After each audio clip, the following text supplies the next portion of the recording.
बहुत बहुत धन्यवाद ससारामी जी। आज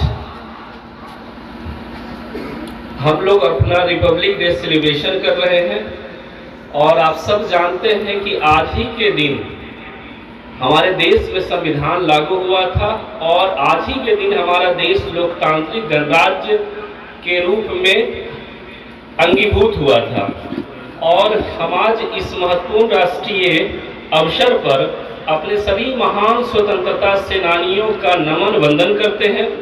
साथ ही साथ न्यू फजलगंज स्टेडियम में हम लोग उपस्थित आरक्षी अधीक्षक महोदय, जिले के वरिष्ठ अधिकारीगणों, हमारे जितने भी सिपाही जवान हैं, हमारे राष्ट्रगान जो गा रहे थे मतलब बच्चे, और साथ ही साथ मीडिया के बंधुगण जितने भी लोग, इसके साथ साथ जहां जितने भी रोहतासवासी उपस्थित हैं, सभी लोगों को गणतंत्र दिवस की हार्दिक बधाई एवं शुभकामनाएं। शुरुआत में हम अपना श्रद्धा सुमन उन सभी महान स्वतंत्रता सेनानियों को समर्पित करते हैं जिनके ही कारण से हम लोग ऐसी सुबह देख रहे हैं और जिनके बल पर हम लोगों ने विदेशी दासता से मुक्ति पाई थी। इसके साथ साथ हम उन भारत माता के वीर सपूतों का भी नमन करते हैं जिनकी वजह से खुली हवा में हम सांस ले पा रहे हैं। आप सब जानते होंगे कि गणतंत्र भारत के विकास के लिए राज्य स्तर पर भी लगातार बहुत से कार्य होते रहे हैं और राज्य सरकार की अवधारणा है न्याय के साथ विकास, और हमारी राज्य सरकार न्याय के साथ विकास के लिए संकल्पित है। और इसी न्याय के साथ विकास की संकल्पना को साकार करने के लिए माननीय मुख्यमंत्री जी के द्वारा बहुत सी योजनाएं चलाई जाती हैं, जैसे कि 7 निश्चय योजना, सशक्त बिहार, सशक्त गांव योजना।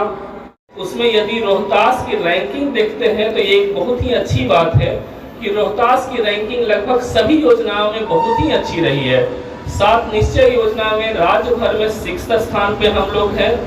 इसके साथ साथ स्वयं निश्चय भत्ता योजना हो, चाहे जितनी भी योजनाएं हो, सब में आप देखेंगे कि रोहतास में उल्लेखनीय उपलब्धियां हासिल हुई हैं। शिक्षा विभाग की ओर से देखा जाए तो समावेशी शिक्षा के लिए वर्ग 1 से 12वीं तक के दिव्यांग बच्चों के समावेश करने का निरंतर कार्य हो रहा है। अलिम्को के द्वारा इस साल 7 जनवरी को विशेष कैंप लगाया गया था जिसमें कि लगभग 132 दिव्यांग बच्चों को निःशुल्क उपकरण उपलब्ध हुआ था।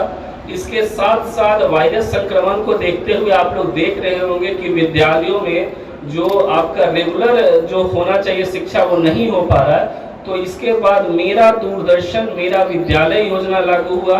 उसके बाद से हम लोग दूरदर्शन पे बच्चों को शिक्षा से संबंधित बातें बता रहे हैं। इसके साथ ही निजी विद्यालयों का रजिस्ट्रेशन हो रहा है। अभी तक 417 विद्यालयों का ऑनलाइन आवेदन प्राप्त हो चुका है। इसके साथ साथ आप लोग जानते होंगे कि 1 फरवरी से इंटरमीडिएट एग्जाम है, उसके लिए वैक्सीनेशन का कार्य हो रहा है।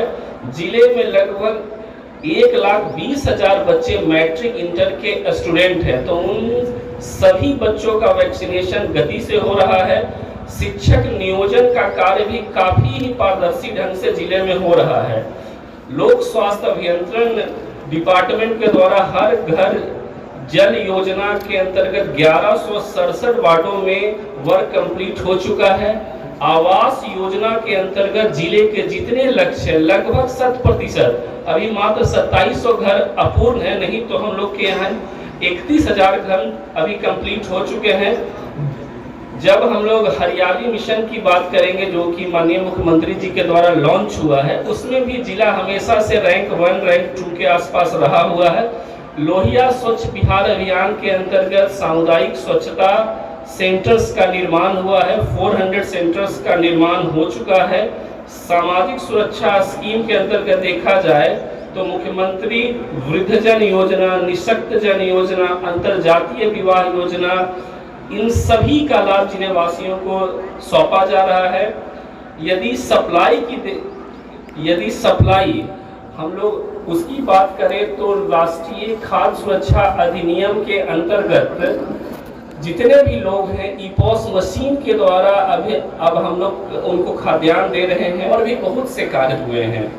सभी बातों का डिटेल रखना अभी संभव नहीं हो पाएगा, लेकिन एक चीज़ के लिए मैं जिले वासियों को धन्यवाद देता हूं कि अभी वायरस संक्रमण का ओमिक्रॉन वेरिएंट जो है उसमें भी आप लोगों ने देखा होगा विगत 14 डेज में हम लोग के यहाँ पे संक्रमितों की संख्या में बहुत ज़्यादा इंक्रीज हुआ था, लेकिन जिले वासियों ने लगातार जो भी इससे संबंधित रूल्स हैं, प्रोटोकॉल्स हैं, उनके द्वारा फॉलो हुए हैं।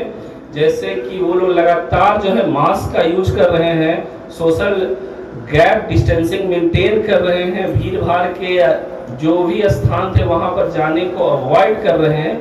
और हम लोग उसी का रीजन देखते हैं कि आज के डेट में ओमिक्रॉन वेरिएंट से जो नुकसान होना चाहिए था वो नहीं हो पाया है, तो बहुत हद तक हम लोग रोकने में उसको सफल हुए हैं। इसमें जिले के सभी अधिकारीगण, जितने हॉस्पिटल के स्टाफगण हैं, लैब टेक्नीशियन, एनएम, इनका भी जो है महत्वपूर्ण योगदान है।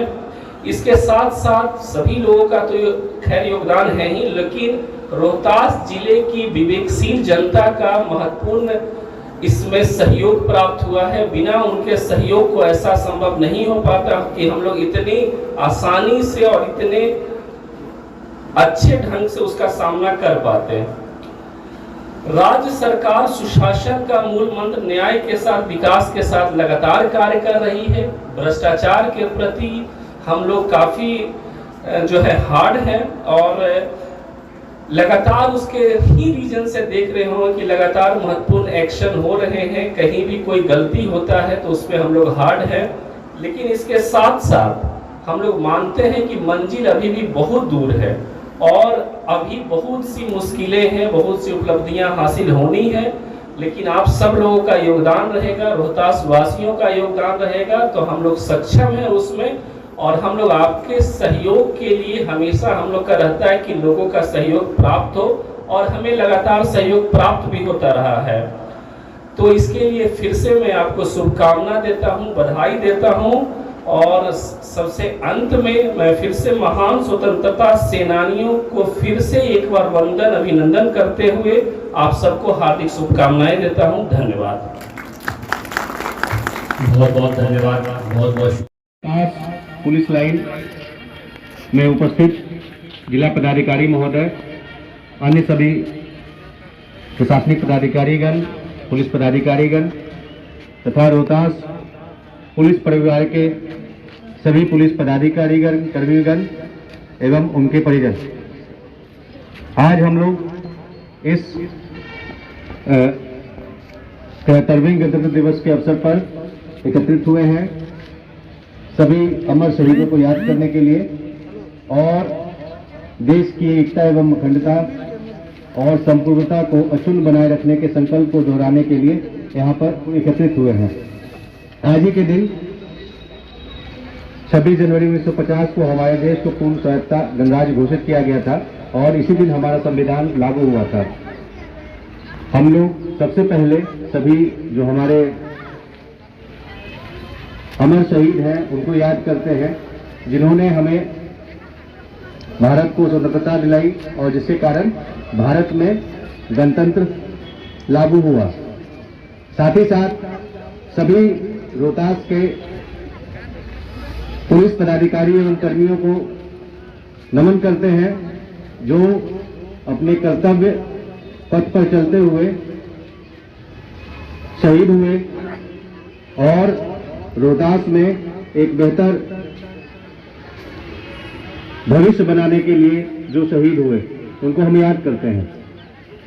और उनको याद करते हुए हम लोग यह प्रण भी लेते हैं कि जो हमारे आज जो हम रोहतास पुलिस के पदाधिकारी और कर्मी हैं वो भी अपने कर्तव्यों को बेहतर तरीके से निर्वहन करेंगे और आवश्यकता आने पर अपने प्राणों की उच्चतम आहुति भी देंगे। हम लोग पिछले एक साल में लगातार विभिन्न फ्रंट्स पे विभिन्न रोहतास हमेशा से एक बहुत ही संवेदनशील जिला रहा है, जहां पर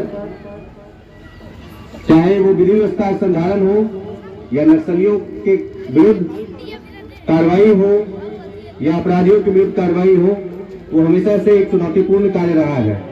लेकिन रोहतास पुलिस के पुलिस पदाधिकारी एवं कर्मियों के द्वारा जो कार्य किया गया है, जिस मेहनत से, जिस समर्पण से कार्य किया गया है, हम लोगों ने उसको एक बेहतर तरीके से संचालित किया है और पिछले एक साल में कहीं पे भी किसी प्रकार की कोई सांप्रदायिक घटना घटित नहीं हुई है, जो कि एक बहुत बड़ी बात है।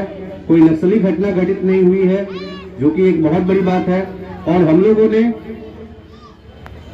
आपके कार्यों के बदौलत शराबबंदी को सख्ती से लागू कराने में, लॉकडाउन को सख्ती से लागू कराने में तथा अपराधियों के विरुद्ध कार्रवाई में करने में काफी बेहतर प्रदर्शन किया है। साथ ही साथ जो पुलिस का सारी कार्रवाई होती है, उसका एक फाइनल रिजल्ट रहता है, वो है अपराधियों को सजा दिलाना। तो जैसा कि आप सभी लोग को मालूम है कि पिछले वर्ष डालमिया नगर थाना कांड संख्या 188-20 में, जो कि एक बच्ची के साथ, जिसमें किसी अभियुक्त के द्वारा गलत कार्य किया गया था, उसको फांसी दिलाने का भी कार्य किया गया है स्पीडी ट्रायल चला करके। इसके अलावा बघेला थाना कांड संख्या 13/19 में आजीवन कारावास की भी सजा सुनाई गई है। तो न सिर्फ अपराधियों की गिरफ्तारी बल्कि उन्हें सजा दिलाने का भी कार्य किया जा रहा है। पिछले साल पंचायत चुनाव भी थे, 10 चरणों में चुनाव इसको संपन्न कराए गए और बिल्कुल ही शांतिपूर्वक तरीके से कहीं पे भी किसी प्रकार की कोई समस्या उत्पन्न नहीं हुई है। इसके लिए आप सभी लोग बधाई के पात्र हैं और आशा करते हैं हम लोग कि इस साल भी म्यूनिसिपैलिटीज के चुनाव होने हैं, तो उसमें भी हम लोग इसी प्रकार से अपने जो चुनाव के प्रति जो कार्य है उसको अच्छे तरीके से हम लोग निभाएंगे। पिछले वर्ष हम लोगों ने सामुदायिक पुलिसिंग के तहत पुलिस कार्यालय टेहरी और रेहल और धनसा में पुस्तकालय का भी उद्घाटन किया है, जिसका एक बहुत ही अच्छा एक मैसेज गया है। और खास करके जो नक्सल प्रभावित रेहल तथा धनसा जो क्षेत्र है, शुक्ला भवानी में हम लोगों ने पर्यटकों को देखते हुए पर्यटक सहायता केंद्र स्थापित किया है और उसी प्रकार से पर्यटक सहायता केंद्र हम लोग अन्य जगहों पे भी स्थापित करेंगे, ताकि रोहतास में हम लोग पर्यटकों को बेहतर सुविधा उत्पन्न करा सके, उनको मुहैया करा सके और उनकी जो समस्याएं हैं उनका निराकरण हम लोग अच्छे तरीके से कर सकें। महिलाओं की सुरक्षा को ध्यान में रखते हुए महिला हेल्प डेस्क विभिन्न थानों में बनाया गया है और मोटरसाइकिल गश्ती, जिसमें महिलाओं के द्वारा भी गश्ती शामिल है, वो किया जा रहा है। इसके अतिरिक्त CCTNS के तहत हम लोग पूरे बिहार में टॉप 5 जिला में शामिल है और काफी अच्छा प्रदर्शन CCTNS के तहत जो टेक्नोलॉजिकल कार्य है पुलिस का, उसमें हम लोग कर रहे हैं। मुझे आशा और पूर्ण विश्वास है कि आप लोग इसी प्रकार से काम करते रहेंगे और आम नागरिकों के सहयोग से रोहतास पुलिस अपराध कर्मियों, नक्सलियों और शराब व्यापारियों के विरुद्ध अपने अभियान को जारी रखेगी। इस मंच से पुनः सभी लोगों को, विशेषकर पुलिस के सभी स्तर के पुलिसकर्मी पदाधिकारियों को अपने कर्तव्य के प्रति मुस्तैद रहने एवं हर चुनौती का मुकाबला करने हेतु आह्वान करता हूं। गणतंत्र दिवस की शुभकामनाओं के साथ जय बिहार, जय हिंद।